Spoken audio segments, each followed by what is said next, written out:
Okay, so these are the philosophy books that I picked to show you guys. And they're not what you thought. I mean, we're not going to be reading, Aristotle or what every dude bro loves, Marcus Aurelius. And by the way, I read Marcus Aurelius in like high school. So MAGA, quoting the last king of Rome before it becomes an empire, basically, is kind of stupid and hypocritical because they have no understanding of Stoicism, of what that fucking philosophy actually is, and the history that comes from the Greeks before Marcus Aurelius Antonius. Okay, but I won't go down that rabbit hole because that's not about this, and we're not reading Marcus Aurelius. Okay. So, unless you want to read Marcus Aurelius, I mean, you can read it on your own, but like I said, I mean, I studied that in college. I read it in high school. Okay. A primer is this little Oxford University Press primer on philosophy by a professor at Oxford. And it's very short introductions. And I actually bought this on Pango Books. So this is just a short introduction to philosophy. It's by Oxford University Press, and I bought it on Pango because it can be a little pricey to buy Oxford books um, anywhere else. But he talks about in this very little short book, which is dense, but it's not hard to read. He talks about, the introduction, Plato, Hume, some other themes of, you know, what's in it for whom, Boethius, Socrates. This is a list of the illustrations. Oh gosh, I had to read Boethius too. Consolation of Philosophy. Boethius, Consolation of Philosophy is another good introduction. So yeah, this is a good little book, and I read this just because I haven't read philosophy. Like I started out as a philosophy major before I changed to poli-sci, public administration, and I have to say that this is actually a good little introduction if you're trying to get back into philosophy, as well as if it was just you never read any. So now this is a little speech. This was originally a speech by Albert Camus, or Albert Camus, if you want to be a purist and like really impress somebody. Okay. So, create dangerously the power and responsibility of the artist. And if you love things like art history and museums, I worked in an art gallery in graduate school, so that's kind of my thing as well. Um, this is one of his speeches, and it's very, very good. It's basically, Camus understood the necessity of those making art as part of civil society, a bold cry for artistic freedom and responsibility. His words today remain as timely as ever, especially in regards to all the stuff that's happening with libraries and banning or canceling is coming from the right now, canceling comedians and anybody out there, academics, that they do not like. So this is very prescient, still relevant today. Camus is very relevant today, and he was someone that I really didn't know much about, or I took for granted. I had loved some of his quotes, and his quotes about autumn and stuff, but I really did not understand the significance of Camus until last year. So, and I'll bring this one to the first philosophical salon meeting. So, this is another Albert Camus, The Rebel. This one is pretty much a staple. Now, he did write fiction as well as his philosophical nonfiction. So, and this is really meaty. See, I'm like that far in, and I sometimes do mark up books, so I use these tabs. And this is about what is a rebel, like the philosophical question of what does it mean to rebel.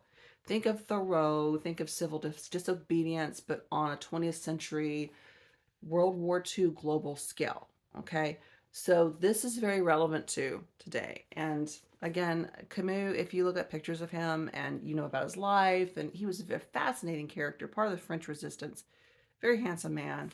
And if I had been in his social circle, I would have. Okay, I'm just saying. Because he was known to be a good ladies' man. But anyway, so I have Let's see, some other books. So, a staple in feminism, and I could do a whole thing about feminist philosophy, and I'm not going to because a lot of it I don't like, a lot of it I do like. It just depends on, what it's saying, like any other philosophy. But, and I'm gonna slaughter her last name, Sylvia Fredericia. You've probably heard of this. Caliban and the Witch: Women, the Body, and Primitive Accumulation. This is seminal. It's one of those texts that everyone quotes. She even did a shorter version of this that I forgot to bring in, but it's in my bookcase out there. I have books everywhere in my house. But now I am actually going to read the entire thing because, if you've been in college the last 10 years, you've definitely read this because this has really been, one of those things where it's circled back and it's very relevant. So I will actually be reading the entire thing. I got this a couple years ago, and I read another one of her books, and I need to read it in its entirety because you read excerpts from everything in graduate school, and well, you read entire books too, obviously. But I've read so much shit that I feel like pulling it out of my brain is sometimes a challenge. It's in there, it's just digging around to it, and that's kind of gross to think about when you think about digging around brains, but don't think about it literally. I'm not a literal person. So I'm Kiran Satya. I'm slaughtered that last name too. Life is Hard: How Philosophy Can Help Us Find Our Way. Humane Consolation for Challenging Times. That's the New York Times review. And that sounded good. Now, I got this from the book outlet. Remember on the previous video, I said 2 great places to find books. You're not paying retail, would be the book outlet and Pango Books. There's also thrift books, but I don't like thrift books. And there's Abe Books. Abe Books is good too. I'm on Pango. I sell on Pango under Arabelle's Emporium. So Life is Hard, and this is, I haven't read this yet, but I'm feeling like this is going to be like a modern day consolation of philosophy. Think of Boethius and the author, and I don't have time to read like everyone's bio, and I don't think you want to sit through that anyway as I stumble through reading bios. So I saw that on the book outlet because you can go to their website and you can just look up like what under subjects, and that was under philosophy. So now this has been this author, Susan Sontag, Against Interpretation, Other Essays. This was her first critical theory compilation that she came out of critical theory essays, and you know who she is. If especially being older than me, you would know who she is because she was one of the great thinkers of the 20th century, the mid-century. And I think, didn't she die in 2024? This was originally published, I'm sorry, 2004. See, I'm dyscalculate. I think she passed in 2004, but this was originally published in 1966. And she had discussions of other philosophers where she critiqued like Camus and Sartre, Simone Weil, Godard, Beckett, Levi Strauss. You've read Levi Strauss if you're an English major and you've had one of the critical theory classes, which you definitely get in graduate school. So I felt like I did not actually read her in graduate school, but we should have. And we read Foucault and some other stuff. And oh shit, I just dropped the book. So I do have a book over here on Foucault, and I forgot to pull it. But if you're into Foucault, yeah, I forget which one it was, but it will. So Susan Sontag, she is, who's the other mid-century? Gosh, she was a journalist, and I'm just blanking on her name. She lived in California, but she's a contemporary of Susan Sontag. And I love to read about mid-century thinkers because I think that right now, the mid-century, the atomic age, was so full of hope that after World War II, we can see what they did good as well as what they did bad. And perhaps we can learn from that bit of history. Of course, that was my grandparents' generation and the silent generation, or the astronaut generation, as I call it, the silent generation. I really kind of look to their writings as not really a role model for how we need to do this mid-century, but kind of a blueprint. Like, what do we want to change about the house? Does that make sense? So, this is about Virginia Woolf by, I believe, her nephew, and it's about her. It's just a little biography about her Bloomsbury group, and but I found this on Pango Books, and I am a huge fan of Virginia Woolf. So this is more of an author bio, but she did write critical theory. She, you know who Virginia Woolf was, hopefully. But I worked with her, this author, in grad school, and my favorite seminar class that I took was actually on Virginia Woolf. And this was back in the mid 2000s when Virginia Woolf had this resurgence. Like, she was really popular. And that was fine by me because I had loved her since I discovered her in high school. And I had really loved her since high school. And I ignorantly did not know who she was when I started my sophomore year of high school. And someone said to me, I was walking through the cafeteria and we had some kind of school function. And I was wearing a man's blazer and some slacks and like a button up shirt like this. And I had a friend who was new. He was a new student and that year. And he said to me, "Oh, Amber, you look like Virginia Woolf." I had my hair back in a bun and everything. And back then that was kind of in the 90s, like wearing slacks and stuff. So I said, "Who?" He said, "Virginia Woolf. You look like Virginia Woolf."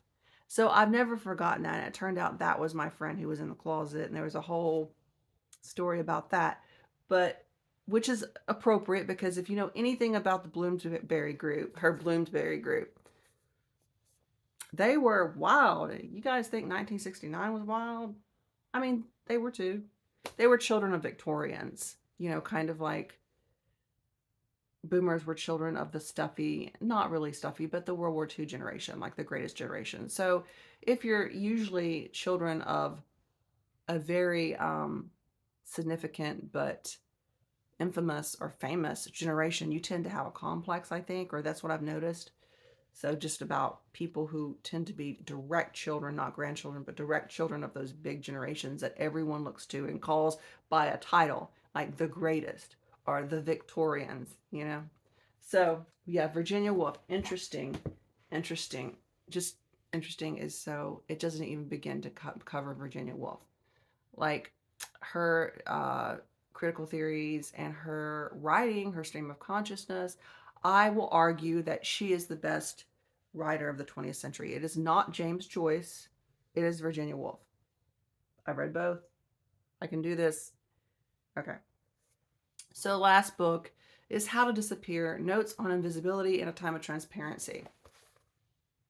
Now, this came out a few years ago, and I checked it out from the library when we lived in Trustful before we moved here, but I had to return it because we ended up moving here really pretty fast. So I bought this on the book outlet, and it is basically quite interesting. It's kind of the philosophy of just going unseen.